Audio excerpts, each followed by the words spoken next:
Assalamualaikum warahmatullahi wabarakatuh. Nama saya Putri Maksura dengan NIM 21110301008. Saya akan menjawab soal kuis. Baik, saya akan menjawab pertanyaan nomor 1. Luas relung dipengaruhi oleh jumlah spesies yang proporsi sumber daya makanan yang dapat dimanfaatkan oleh suatu spesies. Ikan yang memiliki luas relung makanan kecil atau sempit menggambarkan bahwa ikan tersebut melakukan seleksi terhadap sumber daya yang tersedia di perairan. Sedangkan ikan memakan beragam sumber daya diduga luas relungnya meningkatkan walaupun sumber daya yang tersedia menurun. Luas relung akan tinggi jika suatu organisme memakan jenis makanan yang beragam dan masing-masing jenis yang dimakan dalam jumlah yang sama.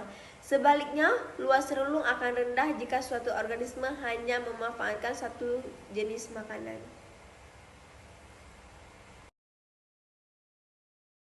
Saya akan menjawab pertanyaan nomor 2. Kelompok ikan predator merupakan kelompok ikan karnivora yang memanfaatkan ikan sebagai makanan dalam kuantitas yang sangat besar. Tingkat trofik 3,5-4. Kelompok ini terdiri atas ikan tagi, gabus, dan bertutu. Ikan gabus dan bertutu hanya memanfaatkan ikan sebagai makanan, sedangkan ikan tagi mempunyai makanan utama berupa ikan serangga dan larva serangga. Ikan nila mempunyai luas relung makanan yang paling luas, berarti ikan ini mampu memanfaatkan keragaman sumber daya makanan yang ada. Sehingga ikan nila ini akan jauh lebih mampu menyesuaikan fluktuasi kesediaan makanan dibandingkan jenis ikan herbivora lainnya. Peluang terjadinya kompetisi makanan antar jenis ikan sangat rendah, yang dapat diartikan bahwa struktur peran komunitas ikan tersebut relatif stabil. Karena makanan yang tersedia sangat berlimpah dan makanan yang tersedia belum dimanfaatkan secara optimal. Oleh karena itu, dalam upaya meningkatkan sumber daya makanan yang tersedia dapat dilakukan penebaran ikan herbivora, khususnya jenis ikan pemakan plankton. Baik, saya akan menjawab pertanyaan nomor 3. Rantai makanan di perairan, peranan fitoplankton sangat penting karena kemampuannya mengubah bahan menjadi anorganik menjadi bahan organik melalui proses fotosintesa. Dengan demikian, informasi mengenai komposisi atau biomasa fitoplankton sangat penting sebagai dasar untuk menggambarkan aliran energi dari rantai makanan di perairan.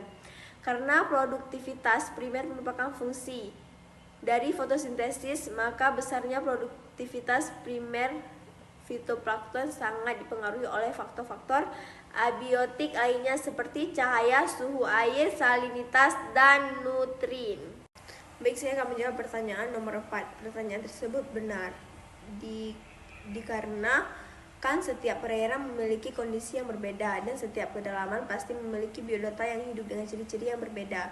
Kemungkinan jika suatu biota berpindah ke kondisi perairan yang mungkin baru bagi biota tersebut, maka perlu ada penyesuaian diri dengan beberapa komponen perairan serta kondisi makanan biota tersebut.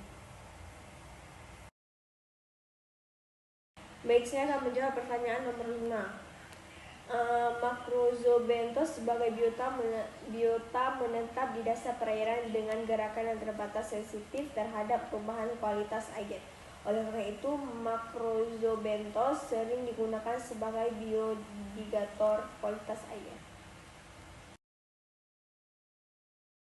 Sekian dari jawaban kuis saya. Lebih dan kurang saya mohon maaf. Assalamualaikum warahmatullahi wabarakatuh.